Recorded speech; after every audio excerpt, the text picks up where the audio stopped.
Right பாருங்க. நாங்க படிக்க போற 4வது பாடத்துல உற்பத்தி கோட்பாடு. இந்த பாடம் தியரி ஆஃப் புரொடக்ஷன். ரைட். நம்ம உற்பத்தி கோட்பாடுனா என்ன? உற்பத்தி கோட்பாடுன்னு சொல்றது பொதுவா பொருட்கள், சேவைகள் உற்பத்தியில உள்ளீட்டுக்கும், வெளியீட்டுக்கும் இடையில காணப்படுற தொடர்பை காட்டுற ஒரு சமன்பாடு அல்லது ஒரு கோட்பாடு அல்லது ஒரு தொழிற்பாடுன்னு சொல்லலாம். அது உள்ளீட்டுக்கும், வெளியீட்டுக்கும் இடையில காணப்படுற தொடர்பை காட்டுறது. எந்த ஒரு புரொடக்ஷன்லயும் உள்ளீடு இருக்கும், வெளியீடு இருக்கும். அப்ப அந்த 2க்கு இடையிலான தொடர்பை நாங்க ஒரு சமன்பாட்டு வடிவுக்கு கொண்டு வந்து ஆய்வு செய்றது தானே என்ன? உற்பத்தி கோட்பாடு. சரிங்களா? இப்ப சாதாரணமா ஒரு துணிய பயன்படுத்தி நாங்க என்ன செய்வோம்? செயற்றொண்ட உற்பத்தி செய்றதா இருந்தா, உள்ளீடா நாங்க என்ன கொண்டு வருவோம்? நிலம், உழைப்பு, மூலதனம், முயற்சி எல்லாம் உள்ளீடா கொண்டு வருவோம். இல்லையா? அதே நேரம் வெளியீடா சேற்று வரும். இப்ப அந்த வெளியீட்டுக்கும், உள்ளீட்டுக்கும் உள்ளான தொடர்பை பத்தி ஆய்வு செய்றது தான் உற்பத்தி கோட்பாடு. சரியா? இப்ப அந்த வகையில இங்கு உள்ளீடு என்பது நிலம், உழைப்பு, மூலதனம், முயற்சி. இது 4 நாங்க எப்ப உள்ளீடுன்னு சொல்றோம். அல்லது உற்பத்தி காரணிகள்னு சொல்லுவோம். உற்பத்திக்கு அவசியமான மெயின் விஷயம் 4. நிலம், உழைப்பு, மூலதனம், முயற்சி. இந்த உற்பத்தி காரணிய கொண்டு நாங்க எந்த பொருள உற்பத்தி செய்றோமோ, அ அதத்தான் நாங்க என்னன்னு சொல்லுவோம்? வெளியீடுன்னு சொல்லுவோம். உதாரணமா ஒரு ஏக்கர் நிலத்துல 10 தொழிலாளர்களை வேலைக்கு அமர்த்தி 100 பூசல் நெல்லை உற்பத்தி செய்ய முடியுமாயின், இங்கு நிலமும், தொழிலாளரும் என்ன? உள்ளீடுகளாகவும், நெல் என்பது வெளியீடாகவும் காணப்படும். 10 ஏக்கர் நிலத்துல நீங்க அ ஒரு ஏக்கர் நிலத்துல 10 தொழிலாளரும் 10 தொழிலாளர் ஊழியர்களை வேலைக்கு போட்டு என்ன செய்றீங்க? 100 பூசல் வெளியீடு அன்றைக்கு எடுக்கிறீங்கன்னா, இப்ப உங்களுக்கு தெரியும் அந்த 100 பூசல் தான் என்ன வெளியீடு. தொழிலாளர் 10 பேரும் 1 ஏக்கர் நிலம் என்ன உள்ளீடு. அப்ப அந்த உள்ளீட்டுக்கும், பெறப்பட்ட வெளியீட்டுக்கும் இடையிலான தொடர்ப தான் நாங்க என்னன்னு சொல்றேன்? உற்பத்தி கோட்பாடுன்னு சொல்றேன். ரைட். இப்ப இதுல என்னன்னா, அ நல்லா ஞாபகம் வச்சுக்கணும். அவ்வுள்ளீடுகளில் விரைவில் மாற்ற முடியாத காரணிகள் காணப்படும். இந்த உள்ளீட்டுல நாங்க எடுக்கிற நிலம், உழைப்பு, மூலதன முயற்சியில அவசரமா மாத்தக்கூடியதும் இருக்கு, மாத்த முடியாததும் இருக்கு. நிலத்த அவசரமா மாத்தலாம். ஒரு இடத்துல விவசாயம் செஞ்சு போட்டு தடசு சொல்லி இன்னொரு இடத்துக்கு மாறலாம். அது கொஞ்சம் காலம் எடுக்கும். உழைப்ப மாத்தலாம். இன்றைக்குள்ள ஊழியர் வரலன்னா, அவர போட்டு நாளைக்கு இன்னொரு ஊழியர் எடுக்க இயலும். விளங்கினா? ரைட். அதுக்கும் கொஞ்சம் டைம் எடுக்கும். மணித்தியால கணக்குல எடுக்கலாம் வாய்ப்பு இருக்கு. கொஞ்சம் 2 மணித்தியாலம், 3 மணித்தியாலம் இல்லாட்டி 5 மணித்தியாலமோ சில நேரம் 1 நாளோ எடுக்கலாம். ஆனா குறுங்காலம் தானே. அவசரமா மாத்திக் கொள்ளையிடும். நிலத்த மாத்துறது கொஞ்சம் நீண்ட காலம் எடுக்கும் இல்லையா? ஒரு பிரச்சனை எக்கனாமிக்கா நீண்ட காலம்டா எவ்வளவு, குறுங்காலம்டா எவ்வளவுன்னு கேட்டா உண்மையா? நீண்ட காலம் எத்தன மணித்தியாலம் அல்லது எத்தன நாள்னு சொல்லுவோமே, அது எத்தன வருஷம்னு சொல்லுவோமே நீண்ட காலத்த. கொஞ்சம் வருஷ கணக்குல இருக்கும். அது மாரி குறுங்காலத்த எத்தன நாள் அல்லது எத்தன மணித்தியாலம், எத்தன நாள்னு சொல்லி வரையறுக்கலாம். அது சரியா சொல்லலாம். குறுங்காலம்னா கிட்டத்தட்ட 1 வருஷத்துக்கு குறைஞ்ச காலப்பகுதிய குறுங்காலம்னு சொல்லுவோம். ஆனா இவ்வளவு தாண்டு சொல்லி சரியா வரையறுக்கல. நல்லா ஞாபகம் வச்சுக்கொள்ளணும். நீண்ட காலம் என்பது இவ்வளவு தாண்டு சொல்லி வரையறுக்கவும் இயலா. அதுக்கு காலம் எடுக்கும். வித்தியாசம் இருக்கு. இதுல அவசரமா மாற்றக்கூடியதுகள் குறுங்காலத்துல மாத்தக்கூடியதுன்னு சொல்லலாம். இப்ப உழைப்ப மாத்த இயலும். மூலதனத்த அல்லது நிலத்த அவசரமா மாத்த இயலாது. அப்ப உங்களோட உற்பத்திய நீங்க கூட்டணுமா இருந்தா, பெரும்பாலும் நீங்க என்ன செய்வீங்க? இந்த உற்பத்தி காரணிகள மாத்தி அமைச்சணும். விளங்கினா? உற்பத்தி காரணிகள கூட்டி குறைக்கிறதால தான் உங்களோட உற்பத்தியில மாற்றம் வரும். இப்போ ஊழியர 10 15 ஆக்கலாம், 20 ஆக்கலாம். அல்லது உங்களோட நிலம் 1 ஏக்கர் நிலத்துல அ வெள்ளாமை செஞ்சது, அல்லது விவசாயம் செஞ்சத ஒரு 2 ஏக்கர் நிலம், 5 ஏக்கர் நிலமா மாத்தலாம். அப்போ உங்களோட வெளியீடு மாறும். 1 ஏக்கர்ல 100 1000 பூசல் வந்ததுன்னா, ஒரு 2 ஏக்கர் ஆக்கும் நேரம் 1500 2000 3000 பூசல் வரும். மாறும். எனவே உங்களோட உற்பத்தியில மாற்றத்த கொண்டு வரணும்னா, வெளியீட்டுல நீங்க உள்ளீட்ட தான் என்ன செய்யணும்? கூட்டி குறைக்கணும். அப்படி கூட்டி குறைக்கிற நேரம் உங்களோட வெளியீட்டுல என்ன வரும்? மாற்றம் வரும். சரியா? ரைட். அந்த வகையில இந்த உற்பத்தி காரணிகள் அவசரமா மாத்தக்கூடிய காரணி, அவசரமா மாத்த முடியாத காரணி அப்படி எல்லாமே இருக்கு. சோ சோ அத வச்சு உங்களுக்கு உற்பத்தி கோட்பாடானது பின்வரும் 2 காலப்பகுதிகளாக பிரிக்கப்பட்டு நோக்கப்படுகிறது. இதில் உள்ள அந்த உள்ளீடுகளை அடிப்படையா வச்சு பார்க்க நேரம் உற்பத்தி காரணிகள நாங்க 2ஆ பிரிக்கிறோம். இந்த உற்பத்தி கோட்பாட்ட. மெயினா அந்த உற்பத்தி காரணிகள் அடிப்படையா வச்சு தான் பிரிக்கிறோம். ஒன்று குறுங்காலம், அடுத்தது நீண்ட காலம். அப்படின்னு சொல்லி நாங்க 2ஆ பிரிக்கிறோம். விளங்கினா? ரைட். உற்பத்தி கோட்பாடுனா என்ன? அப்ப ஒரு உள்ளீட்டுக்கும், வெளியீட்டுக்கும் இடையிலான தொடர்ப ஆய்வு செய்றது. உள்ளீடுன்னு சொல்லுது நிலம், உழைப்பு, மூலதன முயற்சி போன்ற உற்பத்திக்கான பயன்படுத்தி பெறப்பட்ட வெளியீடு. சரியா? அப்ப நீங்க உங்களோட உற்பத்திய மாற்றி அமைக்கணும்னா, நீங்க உள்ளீட தான் என்ன செய்யணும்? மாற்றி அமைக்கணும். இந்த உள்ளீட்டுக்குள்ள விரைவா மாற்றக்கூடிய உள்ளீடும் இருக்கு, விரைவா மாற்ற முடியாத உள்ளீடும் இருக்கு. இவைகள மாற்றி அமைப்பதன் ஊடாக உங்களுக்கு என்ன செய்யலாம்? வெளியீட்ட மாத்திக் கொள்ளலாம். அதான் உற்பத்தி கோட்பாடு சொல்லுது. சோ அந்த வகையில உற்பத்தி கோட்பாடுல 2 காலப்பகுதி இருக்கு. ஒன்று குறுங்காலம், அடுத்தது நீண்ட காலம்னு சொல்லி. அதுல நாங்க முதல்ல பார்ப்போம் குறுங்காலம்னா என்ன? Short term. அப்ப குறுங்காலம்னு சொல்லுது என்னன்னா, அவதானிங்கோ, அ உற்பத்தி செயற்பாட்டுக்கு பயன்படுத்தும் சில உள்ளீடுகள் குறைந்த அளவில் குறைந்தது ஆகக் குறைந்தது ஒரு உள்ளீடாவது நிலையாக இருக்கும் குறுங்காலத்துல. விளங்கினா? அதான் குறுங்காலம். அப்படின்னா குறுங்காலத்துல நிலையான காரணிகளும் இருக்கும், மாறும் காரணிகளும் இருக்கும். சில காரணிகள் நிலையா இருக்கும், சிலது மாறும் மாரி இருக்கும் குறுங்காலத்துல. குறுங்காலத்த பொறுத்தவரைக்கும் உங்களுக்கு தெரியும், நிலம், மூலதனம் போன்ற காரணிகள் நிலையான காரணிகளா தான் இருக்கும். அவசரமா மாத்திக் கொள்ள இயலாது. உழைப்ப மாத்தலாம். அப்ப உழைப்பு குறுங்காலத்துல என்ன? அ மாறும் காரணி. சில நேரம் இந்த முயற்சி கூட குறுங்காலத்துல நிலையான காரணியா இருக்கலாம். முயற்சியும் அவசரமா மாத்தலாம் எங்களுக்கு கஷ்டம். குறுங்காலத்துல நிலம், உழைப்பு இந்த இந்த மூலதனம் போன்ற காரணிகள எங்களுக்கு நிலையான காரணிகளா சொல்லலாம். உழைப்ப மாறும் காரணியா சொல்லலாம். அப்ப ஞாபகம் வச்சுக்கொள்ளுங்க. கு குறுங்காலம் செல்றது குறைஞ்சது ஒரு காரணியாவது நிலையா இருக்கும் குறுங்காலத்துல. அப்படியான காலம் தான் குறுங்காலம். எல்லா காரணியும் மாறும் காரணிகளாயிருந்தா அது குறுங்காலம் இல்ல. அது நீண்ட காலம். ஏன்னா நீண்ட காலமாகும்போது உங்களுக்கு எல்லாத்தையும் மாத்திக்கலும்.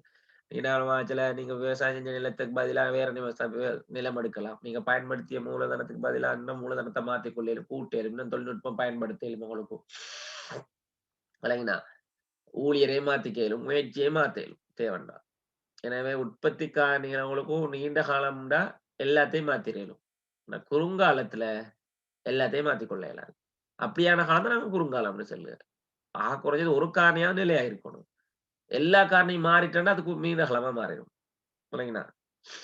ஒரு காரணியாவது நிலையா இருக்குமா இருந்தா மாத்திக் கொள்ள இயலாம இருக்குமா இருந்தால் அந்த காலப்பகுதியை நாங்க சொல்லுவோம் குறுங்காலம்னு சொல்லி. குறைஞ்சது ஒரு காரணியாவது நிலையான காரணியா இருக்கணும். இப்ப உதாரணமா உங்களோட நிலம், உழைப்பு, மூலதன முயற்சி நாங்க காரணி சொல்லுது உற்பத்தி காரணி. இது 4ல நிலம் மட்டும் என்ன செய்யுது மாறல, மத்தெல்லாம் மாறிட்டுன்னா அது குறுங்காலம் தான்.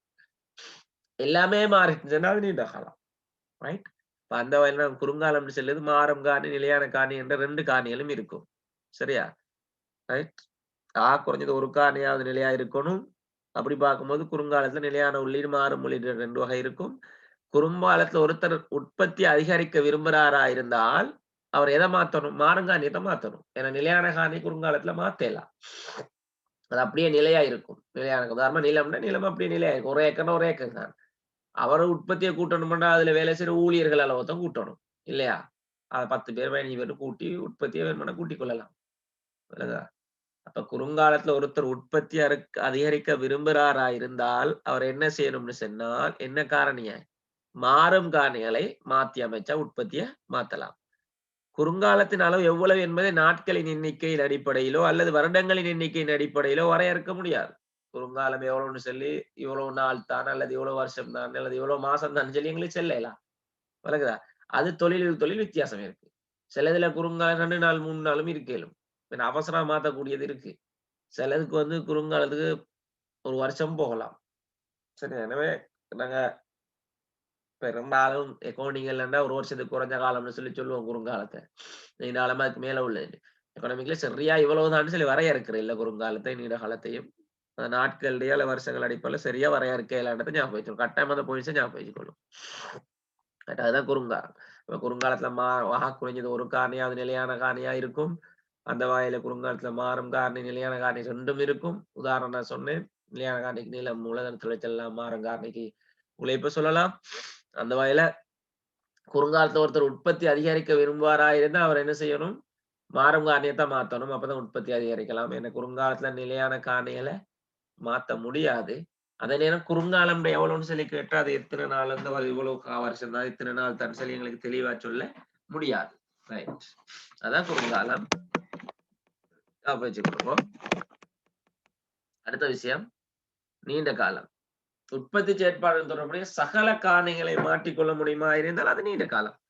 இப்ப நீண்ட காலம் ஆகும்போதும் எல்லா உற்பத்தி காரணிகளையும் என்ன செய்யலும் மாத்திக்கலாம். அப்ப ஒருத்தர் உற்பத்தி அதிகரிச்ச விரும்புறாரா இருந்தா தன் உற்பத்தியை கூட்டணும்னு நினைச்சா அவருக்கு எல்லா காரணியும் மாத்தேலும். ஒருத்தர் உற்பத்தி கூட்ட நினைக்கிறாரு, நிலம் 1 ஏக்கர்ல வேளாண்மை செஞ்சா 1.5 ஏக்கரோ 2 ஏக்கரோ பயன்படுத்தலாம். பயன்படுத்தி உற்பத்தியை கூட்டலாம். ஏன்னா மாத்தேலுமே நீண்ட காலத்துல எல்லாத்தையும். விளங்குதா? நீண்ட காலமாகும்போது எல்லா உற்பத்தி காரணிகளையும் மாத்திக்கொள்ளேன். எனவே அவர் உற்பத்தி அதிகரிக்க விரும்புறாரா இருந்தா அவர் என்ன செய்யலாம்? தன் உற்பத்திய கூட்டுறதுக்கு நிலையான காரணிகள் உண்டு. இல்லாதால எல்லா காரணியும் மாத்தி தனக்கு தேவையான மாதிரி உற்பத்தி கூட்டலாம். தேவைண்டா ஊழியத்தை மாத்தலாம், அல்லது தேவைண்டா நிலத்தை மாத்தலாம், அல்லது தேவைண்டா மூலதனத்தை மாத்தலாம். இன்னும் இல்லைன்னா முயற்சியை கூட மாத்திக் கொள்ளலாம். வேற முயற்சிக்கு மாறலாம். மாறி உற்பத்தியை கூட்டலாம். இல்லைங்களா? இது என்ன காலத்துல? நீண்ட காலம். எனவே நீண்ட காலத்துல ஒருத்தர் உற்பத்தி அதிகரிக்க விரும்புறாரா இருந்தா அவருக்கு என்ன செய்யலாம்?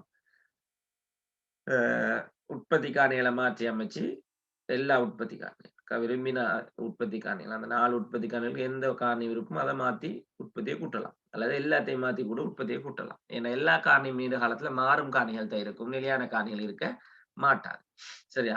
நீண்ட காலம் என்பது ஞாபகம் வச்சுக் கொள்ளுங்க. நீண்ட காலம் என்பதும் தொழிலுக்கு தொழில் வித்தியாசம். அது இத்தனை நாள் தானே, இத்தனை வருஷம் தானே சொல்லி எங்களுக்கு வரையறுக்க இயலாது. ரைட். ஓகே. அப்ப நாங்க இந்த உற்பத்தி கோட்பாடுல காலத்தை அடிப்படையா வச்சு 2 காலத்தை எடுக்கிறோம். ஒன்று நீண்ட காலம், அடுத்தது குறுங்காலம். அப்ப நீண்ட காலத்துக்கும் குறுங்காலத்துக்கு என்ன வித்தியாசம்? குறுங்காலத்துல மாறும் காரணி, நிலையான காரணி 2ம் இருக்கும். நீண்ட காலத்துல சகல காரணிகளும் மாறும் காரணி. குறுங்காலத்துல ஒருத்தர் உற்பத்தி அதிகரிக்க விரும்பினாரா இருந்தால் நிலையான காரணியை அப்படியே வச்சுக்கொண்டு மாறும் காரணியை மாத்தினா உற்பத்தி என்ன செய்யலாம்? அதிகரிக்கலாம். நீண்ட காலத்துல ஒருத்தர் உற்பத்தி அதிகரிக்க விரும்புவாரா இருந்தால் அவர் எந்த காரணியை வேணும்னாலும் மாத்தி உற்பத்தியை என்ன செய்யலாம்?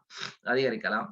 அதே நேரம் குறுங்காலம் நீண்ட காலம் ரெண்டுலையும் உள்ள விஷயம் என்னன்னா அது இத்தனை நாள் தான் இத்தனை வருஷம் தான் நிலையங்களுக்கு வரையறுக்க இயலாது. ஓகே.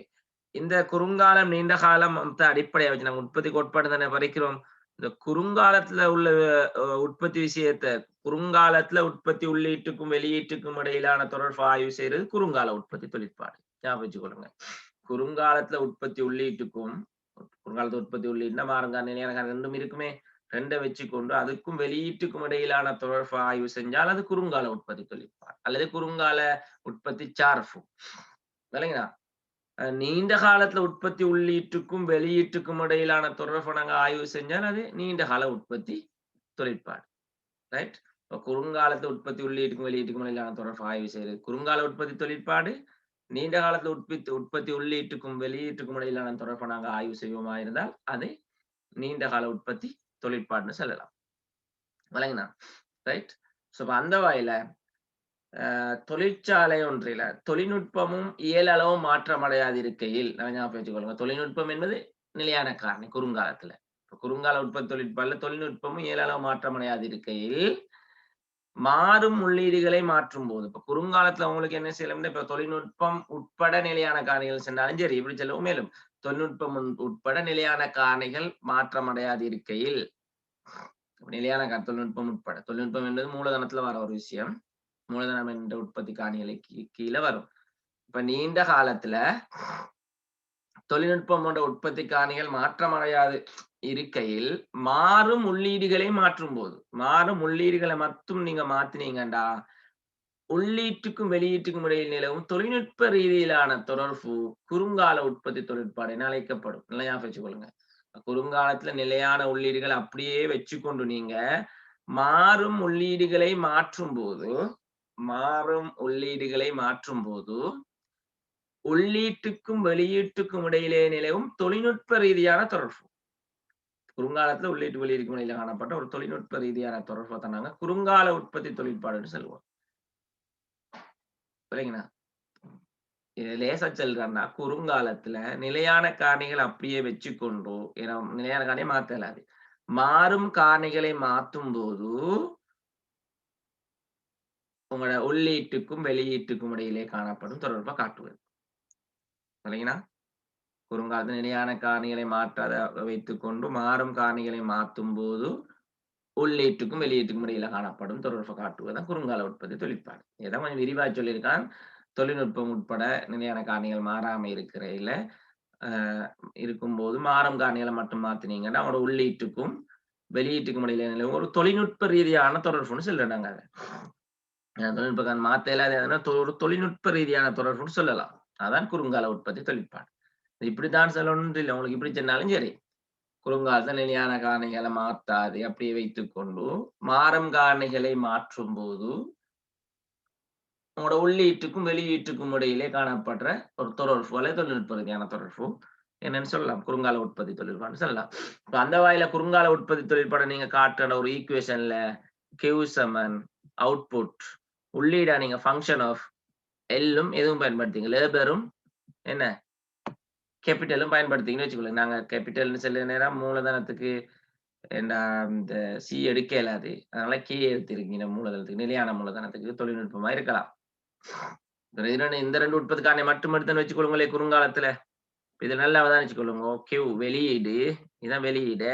வெளியீடுங்கால உள்ளீடு ஃபங்க்ஷன் தொழிற்பாடு அப்புறம் உள்ளீடு. இந்த உள்ளீட்டுக்கும் வெளியீட்டுக்கும் இடையிலான ஒரு தொழிற்பாட்டை காட்டுதான் என்ன உற்பத்தி கோட்பாடு, உற்பத்தி தொழிற்பாடு. நீங்க கேள்விக்குள் தொழிற்பாடு எல்லாம் படிச்சிருப்பீங்க. கேள்வி தொழிற்பாடுனா கேள்வி தொகைக்கும் கேள்வி தீர்மானிக்கும் காரணிகளுக்கும் இடையில காணப்படுற ஒரு ஈக்குவேஷன்.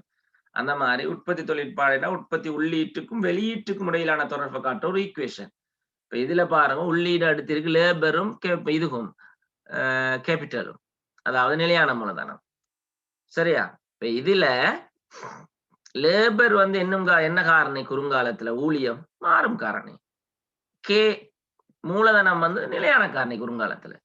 இல்லைங்கண்ணா அப்ப உங்களுக்கு ஒரு நாளும் என்ன செய்யலாதுண்டா கேய மாத்தல குறுங்காலத்துல எல்லாம் மாத்தல லேபர். உங்களோட உற்பத்தி அதிகரிக்கணுமா இருந்தா குறுங்காலத்துல நீங்க என்ன செய்யணும்டா எதை மாத்தணும் எல்லத்தான் மாத்தணும் லேபர். அதனால குறுங்காலத்தில் மாறுங்காணிகள் மட்டுமே மாற்றக்கூடியதாக இருப்பதனால் மேலும் இத்தொழிற்பாட்டை பின்வருமாறு காட்டலாம். எனவே குறுங்கால உற்பத்தி தொழிற்பாடு நாங்க ஏற்கனவே காட்டின மாதிரி காட்டாம இப்படி காட்டவும் மேலும். எப்படி Q சமன் function of labour 1 labour 2 labour 3 labour n வரங்காட்டி உங்களுக்கு தேவையான லேபரை கூட்டலும் எவ்வளவுக்கும் போகும். Labour 4 labour 5 labour 6 labour 100 labour 200 labour 1000 போகலும் 1000 வரங்க 1000 2000 ஊழியத்தை கூட்டி போகலும் உங்களுக்கு குறுங்காலத்துல எல்என் வர நம்பர் ஆஃப் எங்கனைக்கு வரங்காட்டியும் போகலாம். ஆனால் கேபிட்டலை மாத்த முடியாது, மூலதனத்தை மாத்தல. அல்ல நிலம் எடுத்தா நிலத்தை மாத்தலாம் குறுங்காலத்துல. இது இப்படிதான் இருக்கு நிலையா லேபர் மாத்தலாம். எனவே உங்களுக்கு இன்னொரு வயல செல்லண்டா Q சமன் ஃபங்க்ஷன் ஆஃப் வேரியபிள். வேரியபிள்னா மாற்றக்கூடியது. மாற்றக்கூடியது 1 2 3ன்னு போகலும் மாற்றக்கூடிய காரணிகளை எதா இருந்தாலும் சரி. பெரும்பாலும் ஊழியத்தை மாத்தலாம் குறுங்காலத்துல. 1 2 3ன்னு சொல்லி உங்களுக்கு கூட்டி கொண்டு போகலாம். ஆனால் எதை மூலதனத்தை மாத்த முடியாது. இல்லைங்கண்ணா மூலதனம் அப்படியேதான் இருக்கும். அதான் நிலையான காரணி அப்படி காட்டியிருக்கேன். எனவே ஞாபகம் குறுங்காலத்துல உற்பத்தி தொழில்பட காட்டுக்கான சமன்பாடு இந்த 3 வடிவுல காட்டவும் எதையும் காட்டிலும் Q சமன் function of L1 L2 L3 இந்த அப்படி போய் லேபரை கூட்டிக் கொண்டு எவ்வளவு மாட்டி போகலாமான இதை மாற்ற முடியாதுன்னு சொல்லலாம். அல்லது வேரியபிள் மாற்றக்கூடிய காரணிகளை மாற்றக்கூடிய காரணி 1 மாற்றக்கூடிய காரணி 2 மாற்றக்கூடிய காரணி 3ன்னு சொல்லி மாற்றக்கூடிய காரணி n வரங்காட்டியும் போகலாம். ஆனா KM மாத்தல. சரியா? அது வரங்காட்டியும் உங்களுக்கு போகலாம். அதான் குறுங்கால உற்பத்தி செயற்பாடு.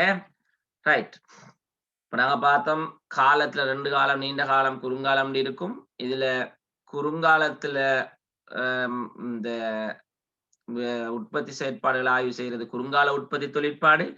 அதே மாதிரி நீண்ட கால உற்பத்தி காரணிகள் அடிப்படையா வச்சுக்கொண்டு நாங்க சரியா என்ன நீண்ட கால உற்பத்தி செயற்பாடு ஆய்வு செய்வோம். நீண்ட காலத்துல எல்லா காரணியும் மாறுங்காரணி இருக்கிறதால காலத்தை அடிப்படையா வச்சு குறுங்காலம் நீண்ட காலம் எடுத்தோமே அதுல குறுங்காலத்துல உற்பத்தி தொழிற்பாடு ஆய்வு செய்யறது குறுங்கால உற்பத்தி தொழிற்பாடு. நீண்ட காலத்துல உற்பத்தி தொழிற்பாடு ஆய்வு செய்யறது நீண்ட கால உற்பத்தி தொழிற்பாடு. அப்படின்னா குறுங்காலத்துல உள்ளீட்டுக்கும் வெளியீட்டுக்கும் இல்லாத தொடர்பு ஆய்வு செய்யறது குறுங்கால உற்பத்தி தொழிற்பாடு. நீண்ட காலத்துல உள்ளீட்டுக்கும் வெளியீட்டுக்கும் இல்லாத தொடர்பு ஆய்வு செய்யறது நீண்ட கால உற்பத்தி தொழிற்பாடு. பின்னுக்கு நாங்க திருப்பி பார்ப்போம். அப்ப குறுங்காலத்துல 2 காரணி இருக்குது. ஒன்று நிலையான காரணி, அடுத்து மாறும் காரணி. ஞாபகம் வச்சுக்கொள்ளுங்க. ஒன்று நிலையான காரணி, அடுத்து மாறும் காரணி. குறுங்கால உற்பத்தி செயற்பாட்டுல நிலையான காரணியும் இருக்கும், மாறும் காரணியும் இருக்கும். நிலையான காரணி சொன்னா உற்பத்தி அளவு மாற மாற எங்களால மாத்திக்கொள்ள முடியாத காரணி. அதுதான் நிலையான காரணி.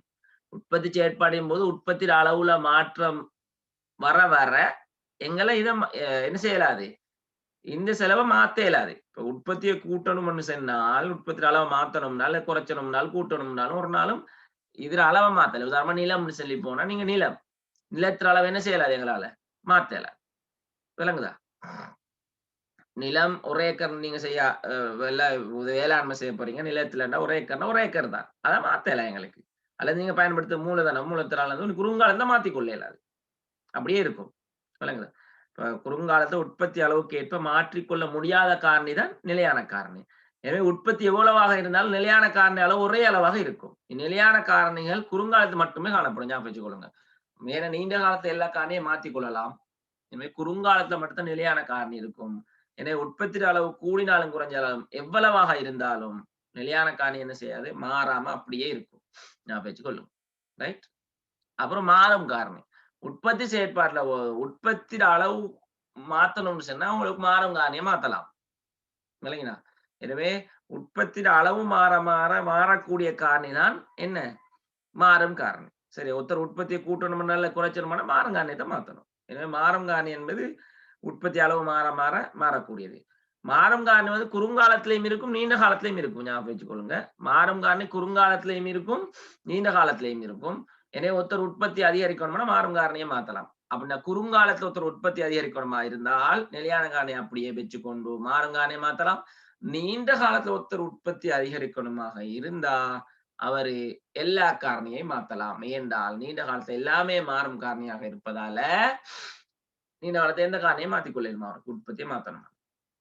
ஞாபகம் வச்சுக்கொள்ளும். எனவே நிலையான காரணி என்பது குறுங்காலத்துல மட்டும்தான் இருக்கும். அது உற்பத்தி எவ்வளவுதான் மாறினாலும் மாறாது. மாறும் காரணி என்பது வந்து நீண்ட காலத்துல தான் இருக்கும், குறுங்காலத்திலையும் இருக்கும். நீண்ட காலத்துல சகல காரணிகளும் மாறும் காரணிகளாக தான் இருக்கும். விளங்கினா? என்ன காரணி? நிலையான காரணி நீண்ட காலத்துல இருக்காது. இப்ப நிலையான காரணிக்கும் இந்த மாறும் காரணிகளுக்கு வித்தியாசம் என்னன்னு கேட்டா, நிலையான காரணி என்றால் உற்பத்தி மட்டம் அதிகரிக்க மாறாது இருக்கிறது தான் என்ன நிலையான காரணி. மாறும் காரணி சொன்னா உற்பத்தி அளவுக்கு ஏற்ற மாதிரி மாறக்கூடிய காரணி மாறும் காரணி. சரியா? நிலையான காரணி குறுங்காலத்தில் மாத்திரம் காணப்படும். மாறும் காரணி குறுங்காலத்திலும் இருக்கும், நீண்ட காலத்திலும் இருக்கும். சரியா? நிலையான காரணிகளால் வரக்கூடிய செலவுகள் எங்களுக்கு என்ன செலவுன்னு சொல்லலாம்? நிலையான செலவுன்னு சொல்லலாம். மாறும் காரணிகளால் வரக்கூடிய செலவுகளுக்கு மாறும் செலவுன்னு சொல்லி செல்லவும் மேலும். அதான் வித்தியாசம். ரைட்? ஓகே. ரைட். அடுத்த விஷயத்துக்கு வாங்கோ. அப்ப குறுங்காலத்துல உள்ளீட்டுக்கும் வெளியீட்டுக்கும் இடையிலான தொடர்பை காட்டுறது குறுங்கால உற்பத்தி செயற்பாடு. குறுங்காலத்துல 2 வகையான உள்ளீடு இருக்கும், நிலையான காரணி, மாறும் காரணி. நீண்ட காலத்துல நம்ம உள்ளீட்டுக்கும் வெளியீட்டுக்கும் இடையிலான தொடர்பு ஆய்வு செய்யறது வந்து நீண்ட கால உற்பத்தி செயற்பாடு. நீண்ட காலத்துல எப்படி உள்ளீடு இருக்கும்னா எல்லா உள்ளீடும் மாறும் உள்ளீடா இருக்கும். அதனால நீண்ட காலத்துல உள்ள மாறும் உள்ளீடுகளுக்கும் வெளியீட்டுக்கும் இடையிலான தொடர்பை காட்டுறதுதான் நீண்ட கால உற்பத்தி செயற்பாடு. எனவே உற்பத்தி செயற்பாடு தொடர்பு சகல உள்ளீடுகளை மாற்றும் போது உள்ளீடுக்கும் வெளியீட்டுக்கும் இடையில காணப்படும் தொடர்பை காட்டுவது. ஏன்னா நீண்ட காலத்துல சகல உள்ளீட்டையும் உங்களுக்கு மாத்திக்கொள்ள இயலும். அப்ப அந்த வாயில நீங்க நீண்ட கால உற்பத்தி செயற்பாடு எடுத்தீங்கன்னா Q7 function of labour 1, labour 2, labour 3 labour n வரங்காட்டி உங்களுக்கு நீண்ட காலத்துல மாத்திரும். அதே மாதிரி கேபிட்டல் எடுத்தீங்கன்னா நீங்க மூலதனத்தை எடுத்தீங்கன்னா K1, K2, K3 சொல்லி மாத்தேலும். அப்புறம் லேண்ட் எடுத்தீங்கன்னா நிலத்தை அதையும் லேன் 1, லேன் 2, லேன் 3 மாத்திக்கொள்ள இயலும். குறுங்காலத்தை மாத்தல இதுகளை ஞாபகம் வச்சுக்கொள்ளுங்க. நீண்ட காலத்துல மாத்தலாம். ரைட். எனவே அந்த வகையில நீண்ட கால உற்பத்தி செயற்பாடை பத்தி ஆய்வு செய்யறது, நீண்ட காலத்துல உற்பத்தி தொழிற்பாடு ஆய்வு செய்யறது, நீண்ட கால உற்பத்தி தொழிற்பாடு அதாவது நீண்ட காலத்துல உள்ளீட்டுக்கும் வெளியீட்டுக்கும் இடையிலான தொடர்பு ஆய்வு செய்யும். குறுங்காலத்துல உற்பத்தி உள்ளீட்டுக்கும் வெளியீட்டுக்கும் இடையிலான தொடர்பு ஆய்வு செய்யறது குறுங்கால உற்பத்தி தொழிற்பாடு. விளங்கினா? குறுங்காலத்துல உள்ள உற்பத்தி உள்ளீடுகள் என்னன்னா மாறும் காரணியும் இருக்கும், நிலையான காரணியும் இருக்கும். மறந்துடாதீங்க. நீண்ட காலத்துல எல்லாமே என்ன காரணி? மாறும் காரணியாக இருக்கும். அந்த வகையில குறுங்கால உற்பத்தி தொழிற்பாடுக்கும் நீண்ட கால உற்பத்தி தொழிற்பாடுக்கும் உள்ள வேறுபாடு என்னன்னு பார்ப்போம். குறுங்கால உற்பத்தி தொழிற்பாடுல நிலையான உள்ளீடுகள், மாறும் உள்ளீடுகள் என்ற 2 வகையான உள்ளீடுகள் பயன்படுத்தப்படும். நீண்ட கால உற்பத்தி செயற்பாட்டுல சகல உள்ளீடுகளும் மாறும் உள்ளீடுகளா இருக்கும். 1வது வேறுபாடு. குறுங்காலத்துல ஒருத்தர் உற்பத்தி அதிகரிக்க விரும்பினா நிலையான உள்ளீடுகளை மாற்றாது வச்சுக்கொண்டு மாறும் உள்ளீடுகளை மட்டும் அவர் அதிகரிச்சா சரி. நீண்ட காலத்துல ஒருத்தர் உற்பத்தி அதிகரிக்க விரும்பினா சகல உள்ளீடுகளையும் என்ன செய்யலாம்? மாற்றி அமைக்க இயலும். இந்த பாயிண்ட்ஸ் ஞாபகம் 3வது பாயிண்ட்ஸ். இதை நாங்க பின்னுக்கு ஆய்வு செய்வோம் அடுத்த கிளாஸ்ல. குறுங்காலத்துல உற்பத்தி செயற்பாடு ஆய்வு செய்யறதுக்கு நாங்க குறைந்து செல்லும் எல்லை விலை விதியை பயன்படுத்துவோம். குறைந்து செல்லும் எல்லை விலை விதி மூலம் குறுங்கால உற்பத்தி செயற்பாட்டை எங்களுக்கு ஆய்வுக்கு உட்படுத்தல். நாங்கள் அடுத்த படிப்போம். நீண்ட கால உற்பத்தி செயற்பாட்டை ஆய்வு செய்யறதுக்கு அளவு திட்ட விலை விதியை பயன்படுத்தல். கவனிச்சுக் கொள்ளுங்க. குறுங்கால உற்பத்தி செயற்பாட்டை ஆய்வு செய்யறது குறைந்து செல்லும் எல்லை விலை விதி, நீண்ட கால உற்பத்தி தொழிற்பாடு ஆய்வு செய்யறதுக்கு அளவு திட்ட விலை விதி பயன்படுத்தப்படும். ரெண்டுக்கும் வித்தியாசம் இருக்கு. குறுங்காலத்தை ஆய்வு செய்யறது குறைந்து செல்லும் எல்லை விலை விதி, நீண்ட காலத்தை ஆய்வு செய்யறதுக்கு அளவு திட்ட விலை விதி. வந்த வாயில குறுங்கால உற்பத்தி செயற்பாடுக்கும் நீண்ட கால உற்பத்தி செயற்பாடுக்கும் வேறுபாடு இருக்கு. நீண்ட காலத்துல சகல காரணம் மாறும் காரணி, குறுங்காலத்துல மாறும் காரணி நிலையான காரணி ரெண்டும் இருக்கும். நீண்ட காலத்துல உற்பத்தி அதிகரிக்க விரும்புகிறார்கள் எல்லா காரணியை மாற்றி அமைக்கலும். குறுங்காலத்துல உற்பத்தி அதிகரிக்க விரும்புகிறார்கள் நிலையான காரணியை வச்சுக்கொண்டு மாறும் காரணியை மட்டும்தான் அதிகரிக்கணும். குறுங்காலத்தை ஆய்வு செய்யறது குறைந்து செல்லும் எல்லை விலை விதி பயன்படுத்தப்படும். நீண்ட காலத்தை ஆய்வு செய்யறதுக்கு அளவு திட்ட விலை விதி பயன்படுத்தப்படும். Okay, that's all. நான் இதோட முடிக்கிறேன். இதான் உங்களோட இன்றைய லெக்சர்.